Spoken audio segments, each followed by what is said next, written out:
Seja bem-vindo, eu sou Mário Sobral e o Jornal Segurito já está no ar. Hoje vamos falar sobre a ferramenta RSI. Na verdade, a gente conhece aqui como Murigarg, mas é um Murigarg revisado, tá? Então houve uma revisão no Murigarg e é sobre isso que a gente vai falar. Então, vamos lá. Como você sabe, o Murigarg é o Strain Index, ou Índice de Esforço, que foi desenvolvido em 1995 por Murigarg. Esse SI é por isso que é R, revisão do SI, do Strain Index. A gente conhece geralmente essa planilhazinha aqui da antiga versão, que é o que todo mundo está usando ainda, a maioria pelo menos. E essa ferramenta tem o objetivo de avaliar o risco de lesões em mãos e punhos devido à atividade repetitiva. Então, eu vou avaliar, ele vai considerar sempre mãos e punhos. Não serve para avaliar pescoço, nem ombro, nem braço, serve para avaliar mãos e punhos. Então, bora lá. Só que essa versão anterior tinha algumas limitações. Quais eram? Vou pegar algumas aqui, ó. Falta de poder discriminativo entre intensidade de força muito baixa e até moderado, embora muitos esforços caiam nessa faixa de força. Então, por exemplo, aqui, ó, leve, é tranquilo, 1 ponto. Médio, percebe-se algum esforço, 3 pontos. Aí depois pesado, muito pesado, mas percebe que de tranquilo para médio, não é, às vezes não é tão simples de definir, triplica. Isso aqui já é uma limitação. Depois, uso de variáveis categóricas e seus multiplicadores correspondentes, levando a pontuações muito diferentes, com uma mudança de uma unidade na intensidade de esforço. Já vou comentar. Número de esforço ou ciclo de trabalho em seus pontos de corte. Imagina aqui, ó, o exemplo de duração do esforço. Menos de 10% do ciclo dá meio. Acima de 10 a 29 já dá 1. Percebe que se der 10.1 já dobrou? Será que menos de 10 é meio e 10.1 dobra realmente? Isso aí tem um problema. Aqui, ó, até 29 é 1. Passou para 30 já é 1,5. Na nova versão, ao invés de dar esses saltos, eles fizeram mais gradativo. A gente já vai ver como é que foi feito. Depois, o multiplicador de esforços por minuto é limitado a 20 esforços por minuto. E há alguma preocupação de que tarefas com mais de 20 esforços por minuto possam não ser penalizadas adequadamente. Então, olha aqui, ó, menos de 4, 4 a 8, mais de 20. Mais de 20 por minuto deu 3 pontos, né? Agora, se deu 30, 3 pontos. Se deu 40, 3 pontos. Se deu 50, 3 pontos. Será que é igual ao mesmo? Na nova versão, ele falou, não, isso aí não está muito coerente, não. Mais de 20 eu tenho que ir aumentando esses valores. Então, essas são algumas limitações. E aí, houve essa revisão em 2017, esse artigo foi publicado, onde a gente vai comentar o que tem de novo aí, como é que são feitos os cálculos, para a gente ter essa noção. Então, como é que a gente faz, seja na versão anterior, seja na nova versão? A gente começa determinando a tarefa a ser analisada e a duração do ciclo de trabalho. Então, a primeira coisa que eu tenho que saber, o que eu vou analisar? Eu vou analisar aquele posto de trabalho ali. Aquele posto de trabalho, ele pode acontecer o seguinte, caso ele faça diversas atividades, a gente vai definir qual ciclo de trabalho faremos no nosso estudo. Pode acontecer de um mesmo posto de trabalho, o trabalhador faz uma atividade aqui, depois faz outra, depois faz outra. Ele faz essa mesmo o dia todo, então bora pegar essa. Ele faz várias, então bora pegar essa, depois a gente avalia a outra, depois a gente avalia a outra. Ok. Depois a gente realiza a medição do tempo do ciclo. E o que é esse tempo do ciclo? É o tempo que o trabalhador inicia seu ciclo de trabalho até o momento que esse momento de ciclo de trabalho volta a começar. Não entendi, professor. Vamos lá, bora entender. Imagina que eu estou montando esse celular. Venho lá na esteira, lembra lá, tempos modernos, vem na esteira, o trabalhador monta, coloca na esteira. Esse é o tempo do ciclo? Não. O tempo do ciclo será quando ele pegar a nova peça que está vindo. Aí que fecha o ciclo, né? Veio a ferramenta, lá o material que eu estou montando, eu monto, coloco. Quando eu começar de novo, é o cronômetro. Este é o tempo do ciclo, tá? É isso que eu quero.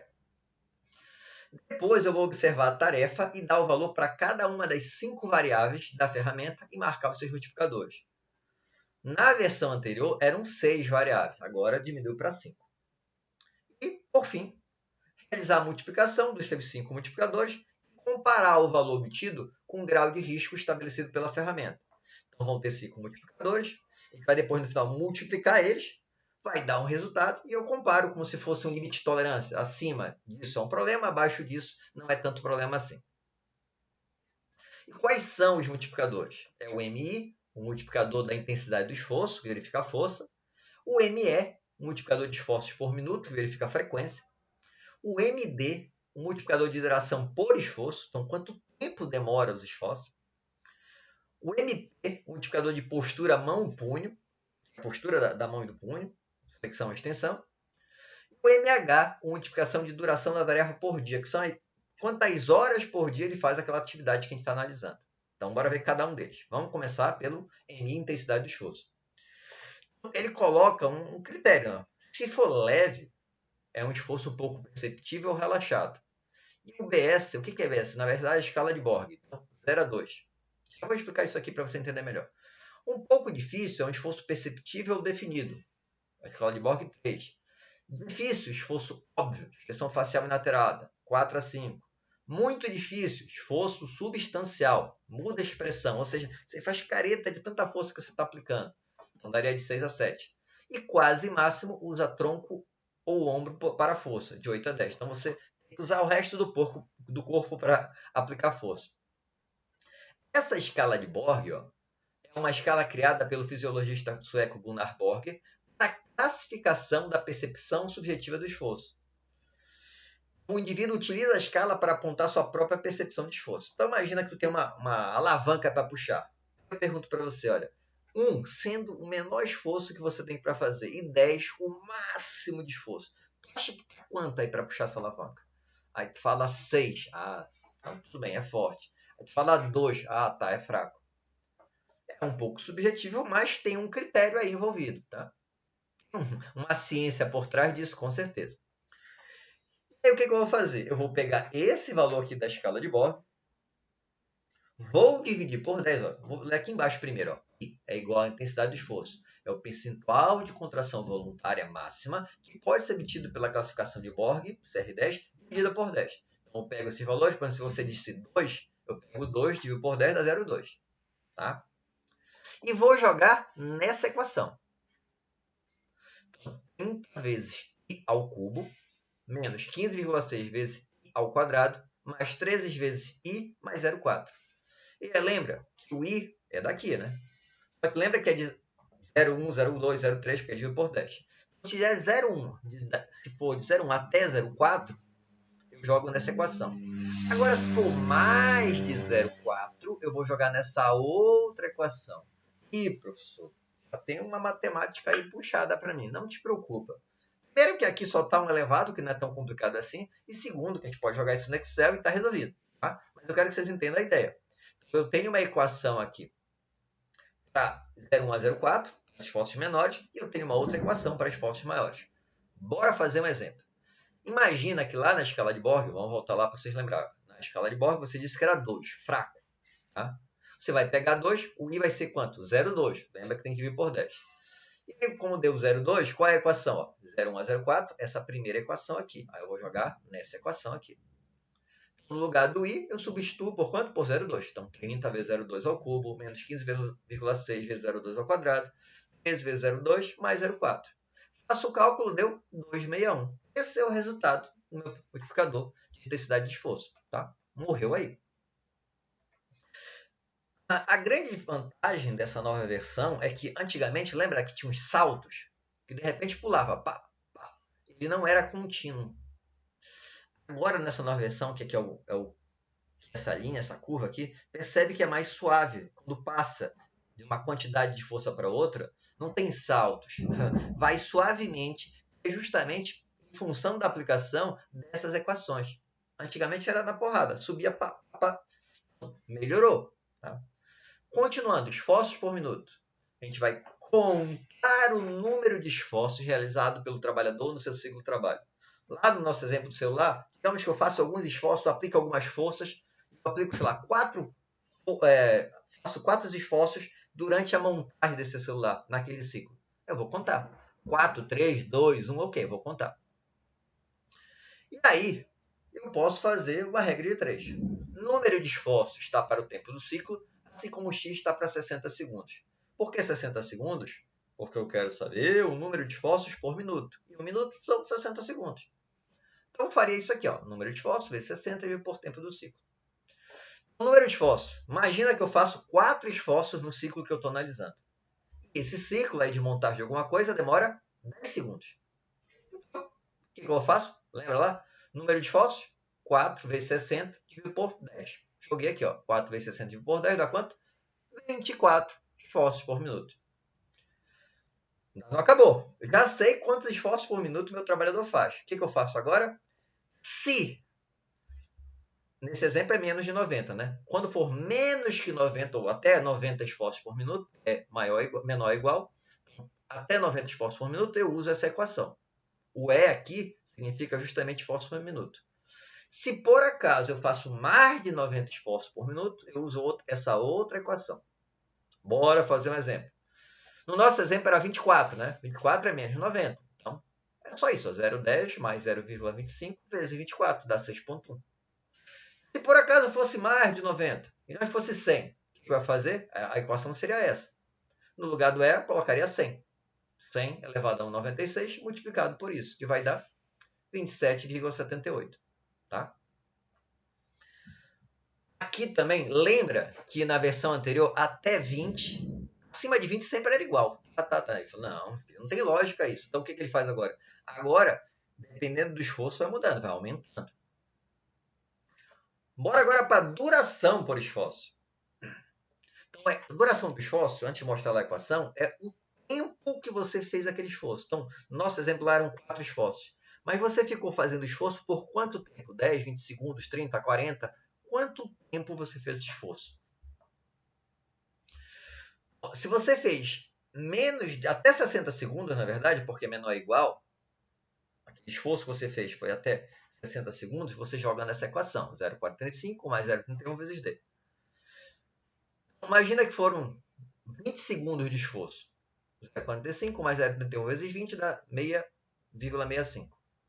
Mas se você faz mais de 60 segundos aplicando força, percebe que é um ciclo mais longo, você vai jogar nessa outra equação. 19,17 vezes log de D na base E, menos 59,44. Tá? Esses cálculos todos, mesmo que o log de E vai ter lá, no teu celular tem, tá? Imagina aqui, ó, mais de 60, de antes foi 70. No lugar do D aqui eu jogo 70. Faço o cálculo, deu quanto? 22. Já tenho também essa informação. Bora agora para a postura mão-punho. A gente vai observar a postura do mão, só que aqui, da mão, né? Durante o ciclo lá. Eu vou verificar se há muita extensão ou se há muita flexão. Se tiver extensão, flexão, aí tem também um cálculozinho para ele. Bora lá. Se for flexão do punho, se eu estou em flexão do punho, a equação é essa. O multiplicador de postura mão-punho é esse. 1,2 vezes E elevado a 0,09 vezes o P, que é o grau de flexão. 30 graus, 20 graus, 10 graus, e assim vai. Menos 0,2. Agora, se for extensão, se for menos de 30 graus de extensão, não precisa fazer cálculo nenhum. Já é 1 direto. Agora, se for mais de 30 graus de extensão, aí eu jogo nessa equação. 1 mais 0,00028 vezes P, é o ângulo que eu estou fazendo lá de extensão, menos 30, isso ao quadrado. Bora jogar aqui na equaçãozinha. Bora fazer um exemplo, né? MP é igual a 1,2 vezes E, No lugar do P, eu vou colocar o ângulo de flexão. Digamos que ele fez 90 graus de flexão. Jogo aqui no lugar do P 90, faço o cálculo e vai dar quanto? 2,49. Tá? Se por acaso fosse extensão, aí a equação é essa. Vamos considerar que deu 40 graus de extensão. Então, é 1 mais 0,028 vezes, no lugar do P, 40 menos 30 ao quadrado. Faço o cálculo, dá quanto? 1,028. Tá? Matamos também postura mão-punho. Percebe que também antigamente tinha uns saltos. Agora não, é mais suave, é mais gradativo. Tá? Duração da tarefa por dia. Estamos chegando no final, não se preocupe. Não vai desistir. Duração da tarefa por dia é fácil.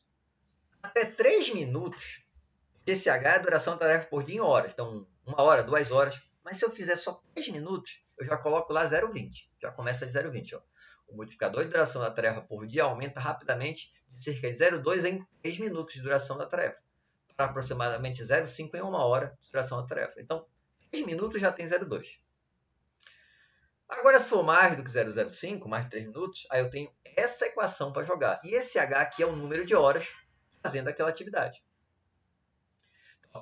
Se for menos 0,05, né, 3 minutos, vai ser 0,20 direto. Mas se for mais do que isso, vamos pegar aqui e considerar que foi 6 horas. Ó. Então, no lugar do H, eu coloco 6. No lugar do H, coloco 6. E faço o cálculo. 0,042 vezes 6 dá isso. 0,90 vezes log de 6 na base é, mais faço o cálculo todo. 0,8902. Tá?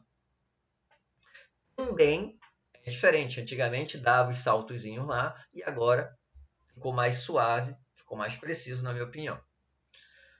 Vamos para a conclusão. Antes de você se preocupar em fazer esses cálculos todos, eu coloquei aí na descrição do vídeo. Em inglês eu estou fazendo a tradução, mas eu não consegui fazer todas as fórmulas ainda, porque esse eu peguei pronto. Tá? Então esse aí tá facinho de fazer, só jogar os valores, só que em inglês. Só que quando eu joguei, tentando fazer o meu, eu não consigo ainda, porque essa planilha está fechada, você não pode mexer nela. Eu estou fazendo uma aberta e eu vou fazer um novo vídeo, fazendo uns exemplos, e aí até lá eu já devo estar com essa planilha aberta e eu mando para vocês por aqui. Tá? Agora para a conclusão. O que eu vou fazer agora? Eu vou multiplicar. Se não encontrou vários valores, então iremos multiplicar os resultados obtidos. Caso a pontuação dê até 10, a atividade é considerada segura. E se der maior que 10, será considerado perigoso. Então, percebe que é um critério interessante. Tem maior precisão do que a versão anterior. Não significa que a versão anterior não deva ser mais utilizada, mas essa versão é mais interessante. Essa é a planilha que eu vou colocar aí na descrição do vídeo para você, como é que você chega nela.